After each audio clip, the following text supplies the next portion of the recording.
पक्षांतर बंदी कायदा. राजकारणात पक्षाशी गद्दारी करणाऱ्यांना थेट घरचा रस्ता दाखवणारा एक कडक कायदा. 1991 मध्ये जेव्हा छगन भुजबळांनी शिवसेनेविरुद्ध बंडाचं निशाण फडकावलं तेव्हा कायद्यानुसार त्यांचं आमदारपद रद्द होणार हे 100% निश्चित मानलं जात होतं. मातोश्रीवरून बाळासाहेब ठाकरेंनी चक्र फिरवली. भुजबळांसोबत गेलेल्या 18 पैकी तब्बल 16 आमदारांना काही तासातच परत खेचून आणलं होतं. भुजबळांकडे संख्याबळ उरलं नव्हतं. गेम ओव्हर झाला होता. स्वतः भुजबळांनाही वाटलं होतं की आपली राजकीय आत्महत्या झालीय.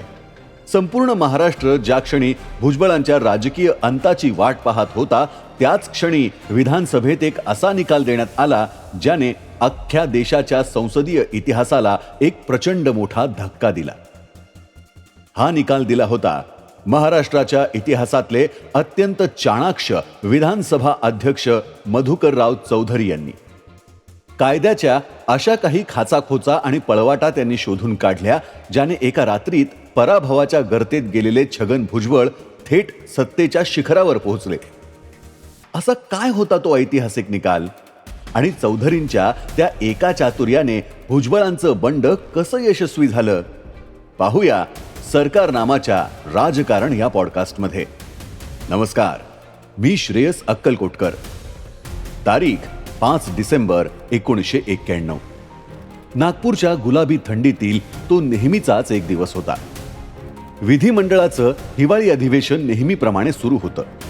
पण दिवस मावळता मावळता नागपूरच्या त्या थंडीत अचानक महाराष्ट्राच्या राजकीय इतिहासातला एक विस्तव पेटला. शिवसेनेचे फायर ब्रँड नेते छगन भुजबळ आपल्या काही सहकाऱ्यांसह थेट विधानसभा अध्यक्ष मधुकर चौधरींच्या निवासस्थानी पोहोचले. त्यांच्या हातात एक कागद दिला. भुजबळांनी 18 आमदारांच्या सह्यांचं पत्र अध्यक्ष मधुकरराव चौधरी यांच्याकडे सोपवलं आणि बातमी धडकली. छगन भुजबळांनी शिवसेना फोडली. विधानसभा अध्यक्षांना दिलेल्या कागदावरील मजकुराने थेट मातोश्रीला आव्हान दिलं होतं. शिवसेनेच्या इतिहासात कधीही न घडलेली गोष्ट त्या रात्री घडली होती. खरं तर 4 डिसेंबरलाच मुंबईतल्या 3 वृत्तपत्रांना भुजबळांच्या बंडाची कुणकुण लागली होती. भुजबळ बंड करणार अशी बातमीही छापली होती. पण भुजबळांनी ती धुडकावून लावली. ज्या पक्षाने ओळख दिली, ज्या बाळासाहेबांनी मोठं केलं त्या शिवसेनेला सोडण्याचा विचार माझ्या स्वप्नातही येणार नाही असं सांगणाऱ्या भुजबळांनी 24 तासांच्या आत 18 आमदारांसह बंडाचं निशाण फडकावलं होतं. राजकीय वर्तुळात चर्चा होती की या बंडाला तत्कालीन मुख्यमंत्री सुधाकरराव नाईक आणि दिल्लीत बसलेले संरक्षण मंत्री शरद पवार यांची फूस होती. पण नाईक यांनी अत्यंत सूचक आणि मिश्किल उत्तर दिलं. वाघ रेंजमध्ये आल्याखेरीज बार टाकावायचा नाही असं माझ्या काकांनी मला पूर्वीच सांगितलं होतं. इकडे महाराष्ट्रात बातम्या पसरताच शिवसैनिक आक्रमक झाले. भुजबळांना नागपूरच्या पॉवर हाऊसमध्ये कमांडोंच्या सुरक्षेत लपवून ठेवावं लागलं. परिस्थिती एवढी गंभीर होती की पुढचे काही दिवस भुजबळ अक्षरशः लपून छपून फिरत होते. भुजबळांनी जरी 18 आमदारांच्या सह्यांचं पत्र अध्यक्षांना दिलं होतं तरी खरी कायदेशीर लढाई आता सुरू होणार होती. कारण तत्कालीन पक्षांतर बंदी कायद्यानुसार मूळ पक्षामध्ये फूट पाडण्यासाठी एकूण आमदार संख्येच्या किमान 1/3 सदस्यांचं बळ सोबत असणं बंधनकारक होतं. जर हा आकडा एका संख्येने जरी कमी पडला तर बंड करणाऱ्या सर्व आमदारांचे सदस्यत्व थेट रद्द होऊ शकत होते. म्हणजेच भुजबळांच्या या संपूर्ण राजकीय डावाचे भवितव्य केवळ आणि केवळ संख्याबळावर आणि विधानसभा अध्यक्षांच्या निकालावर अवलंबून होते. हाच कायदा लक्षात घेऊन बाळासाहेब ठाकरेंनी तातडीने सूत्र हलवली. मनोहर जोशींनी विस्कटलेली शिवसेना एकत्र आणली आणि 18 पैकी तब्बल 16 आमदारांनी आम्हाला फसवून सह्या घेतल्या म्हणत पुन्हा मातोश्री गाठली. काही आमदार प्रत्यक्ष अध्यक्षांना भेटले तर काहींनी फोनवरून संपर्क साधला.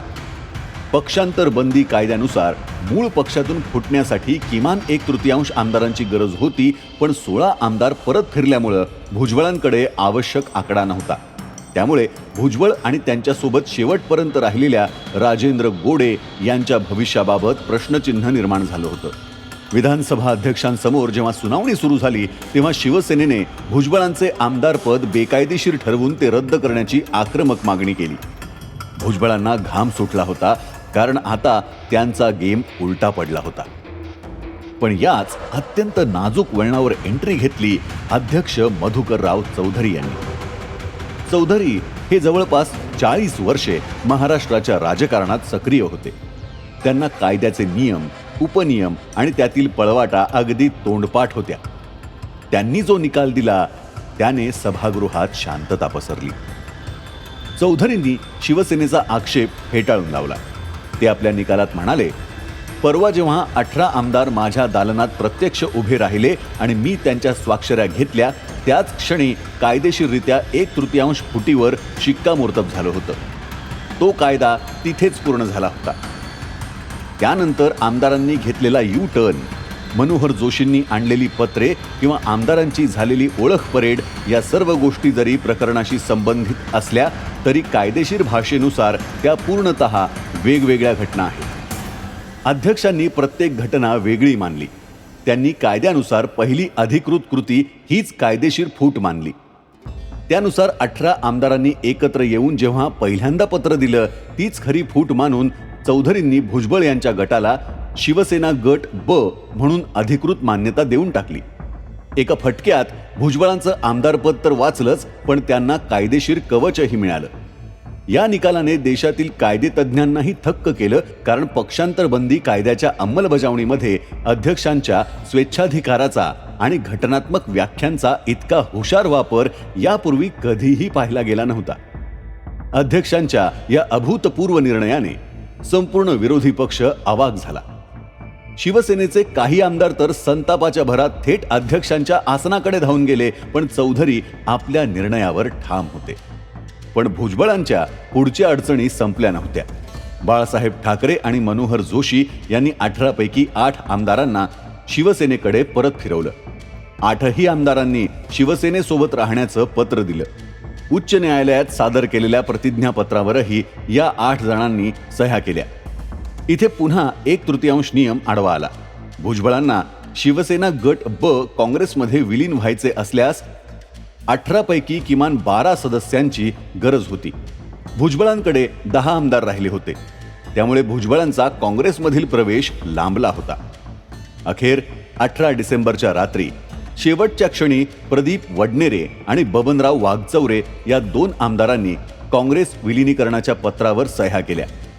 अशा प्रकारे छगन भुजबळ यांच्यासह बुलढाण्याचे राजेंद्र गोडे, वडनेराचे प्रदीप वडनेरे, अकोटचे जगन्नाथ ढोणे, बोरगाव मंजूचे गजानन दाळू गुरुजी, ब्रह्मपुरीचे नामदेव दोनाडकर, एरंडोलचे हरिभाऊ महाजन, गंगापूरचे कैलास पाटील, शाहूवाडीचे बाबासाहेब पाटील, पैठणचे बबनराव वाघचौरे, जळंबचे कृष्णराव इंगळे आणि आरमोरीचे हरिराम वरखेडे हे 12 आमदार अधिकृतपणे काँग्रेसवासी झाले.